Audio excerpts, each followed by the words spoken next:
Melihat pengalaman pembelahan kalau cuma 2 akibat parliamentary 20% itu, maka kita ingin kali ini kalau bisa ada recovery ya. Nah, kita ingin agar kandidat itu kalau bisa itu jangan 2-3 lah paling kurang. Coba Bang Zul sanggah analisis seperti ini, bahwa ini disiapkan untuk kendaraan Ganjar in case the worst scenario dia tidak masuk. Analisis begitu juga boleh. Luar biasa. Ya, memang demokrasi kan begitu. Segala kemungkinan politik itu kan seni ya, segala macam bisa terjadi.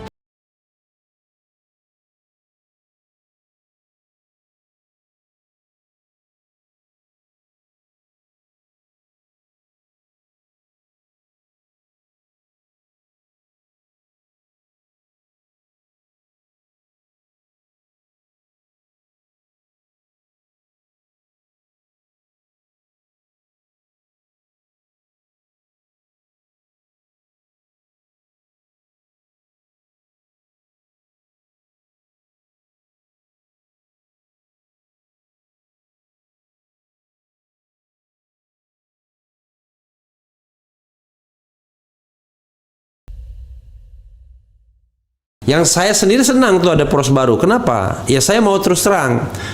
Kalau poros istana atau yang pendukung istana itu kompak, nggak ada pemilihan. Karena mereka menguasai 81,9%. Tinggal Demokrat sama PKS yang cuma 19% tidak bisa mencalonkan. Maka kan terjadi yang namanya lu lagi jangan-jangan ya kan, atau lo lawan lo ya kan, bukan sama gua. Nah, silakan Bang Zul, diceritakan sedikit sebelum saya mau melontarkan pernyataan-pernyataan atau pertanyaan yang mungkin tajam. Jadi prinsipnya partai politik sebagai pilar demokrasi, tentu kita harus perankan secara baik, Bung Depli. Antara lain kita ini kan sudah 24 tahun reformasi ya. 4 kali pilpres langsung, 4 kali. Nah, sejak 2004 ya. Ya, 2004 waktu itu Pak SBY ramai calonnya. Ya, 5 calon. 5 ya. 5 calon. Itu oke, nggak ada soal. Terpilih, menang, sudah biasa. Sama demokrasinya dengan sekarang kan sama saja. Periode kedua Pak SBY juga sama gitu. Ada berapa calon? 3. Ya, 3 juga biasa saja. 1 periode. 1 putaran juga menang. Ya, kalau yang pertama 2 putaran. Tapi juga ya selesai. Nah, yang Pilpres 2014 2 pasang. Saya waktu itu dukung Pak Prabowo pasangan Pak Atta. Satu lagi Pak Jokowi dengan Pak JK. Nah, itu dampaknya panjang ya. Panjang. Masuk periode 2 sampai sekarang masih terbelah. Padahal capres saya ya, yang saya dukung sudah jadi menteri. Di presiden yang nggak saya dukung kan. Capresnya Sandiaga Uno. Wapresnya Sandiaga Uno sudah jadi menteri juga. Saya bilang sama pendukung kita, lah kali ini masih marah-marah. Marah sama siapa?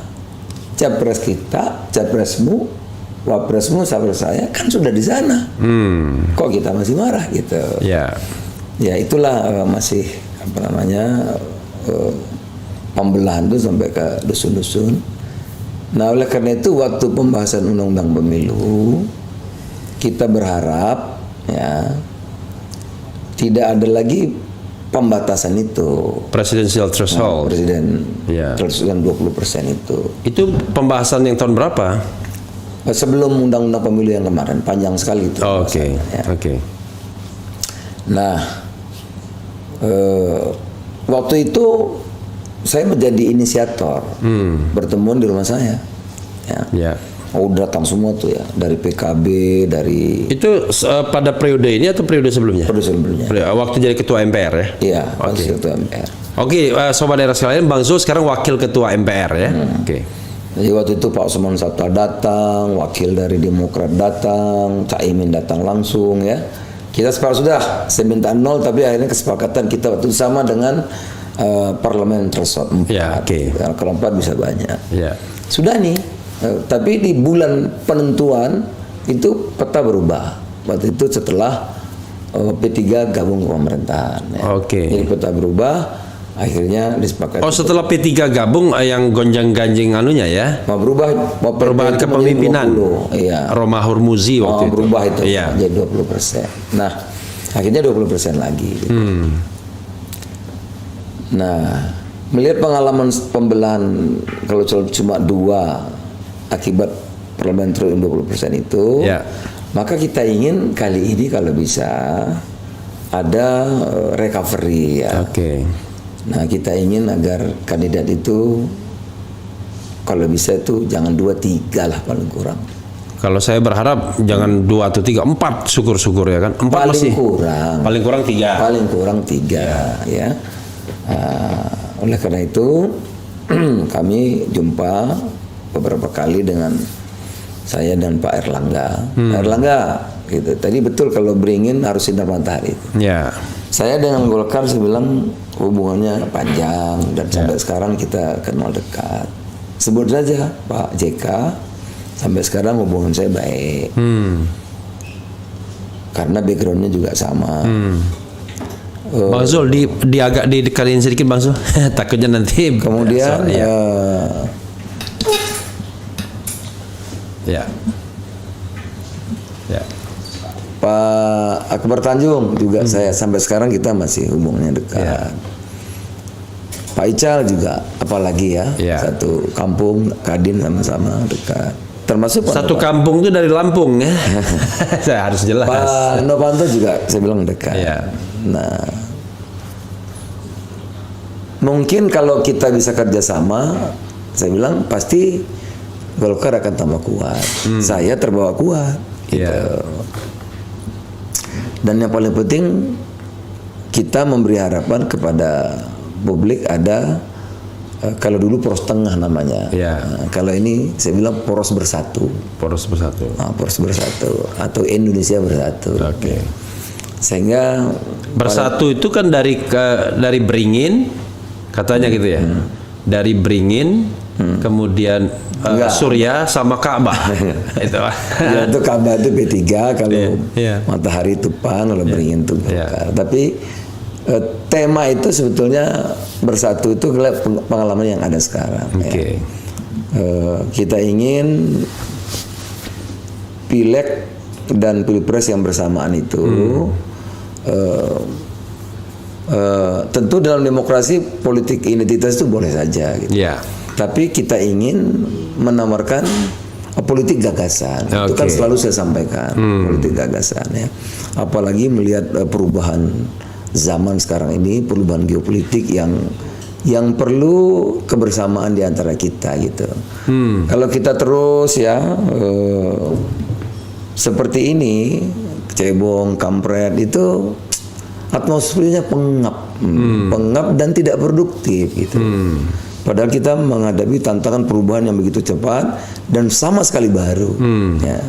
Nah, oleh karena itu saya bilang sama Pak Erlangga, ini kita akhiri nih. Terus kita akhiri, oleh karena itu kita rumuskan untuk menghadapi tantangan baru dan politik gagasan.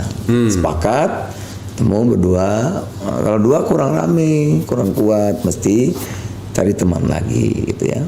Nah, saya kontak Pak Arso, Pak Erlangga juga kontak P3, kita omong-omong ya, ada beberapa alternatif begini gitu. Nah, pikiran-pikiran kita sampaikan. Nah, kemudian kenapa mudah cepat bisa terrealisasi pertemuan cuma 4 kali itu. 4 kali pertemuan. 4 kali pertemuan.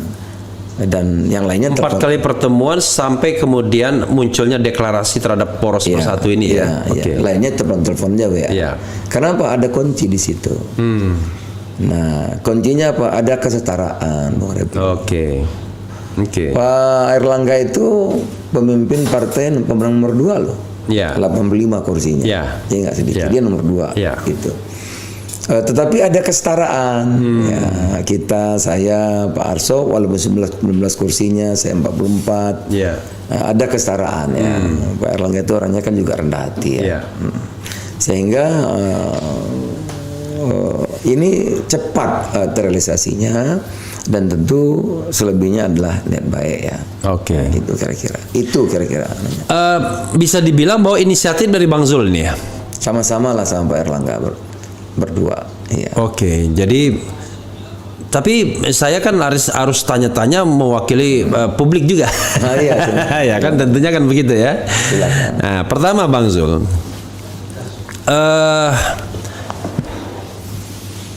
ada yang menganalisis begini.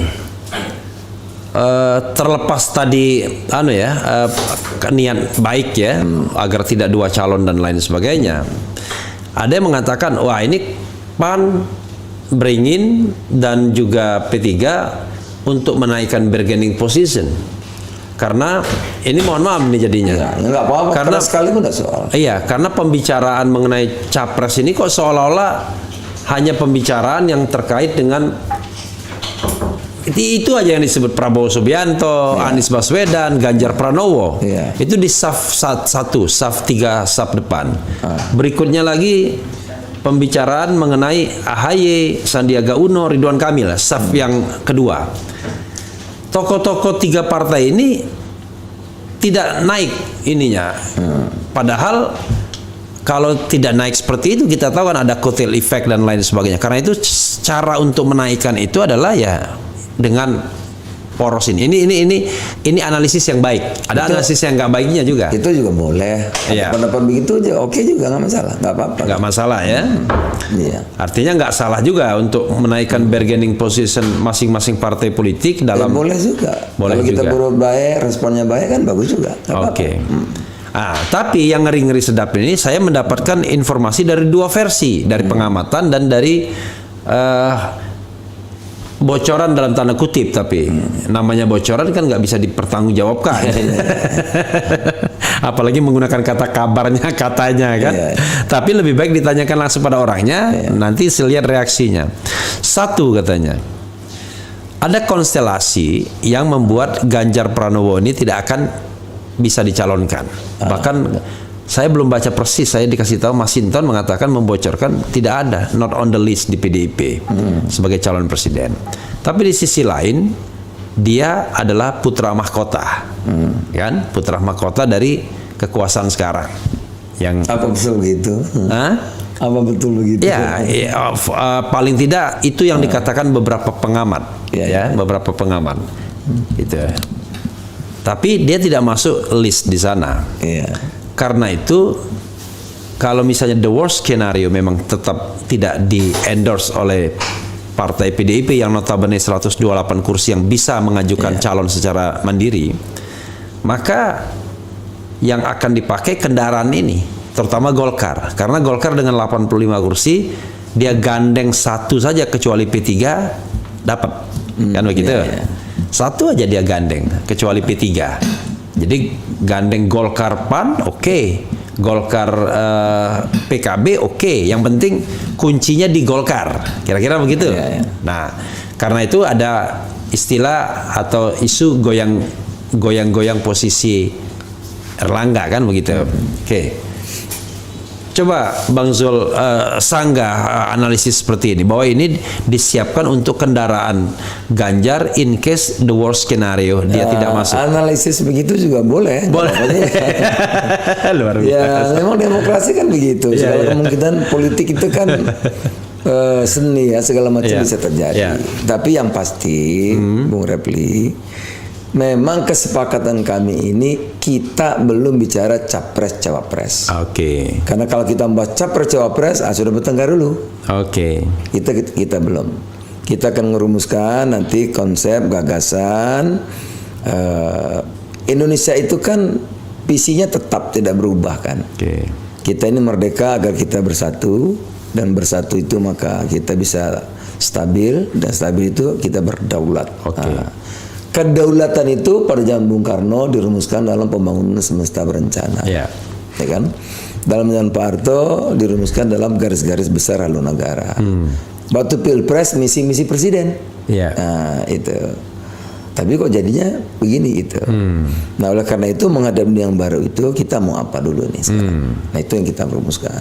Pilpres masih lama, oleh karena itu kita akan perlahan nanti sambil kita lihat yang terbaik untuk Indonesia. Baru kita Pilpres masih lama, jangan lupa. Tapi pencalonan itu tahun depan. Ya setahun kan masih setahun. lama. Masih lama setahun ya. Oke.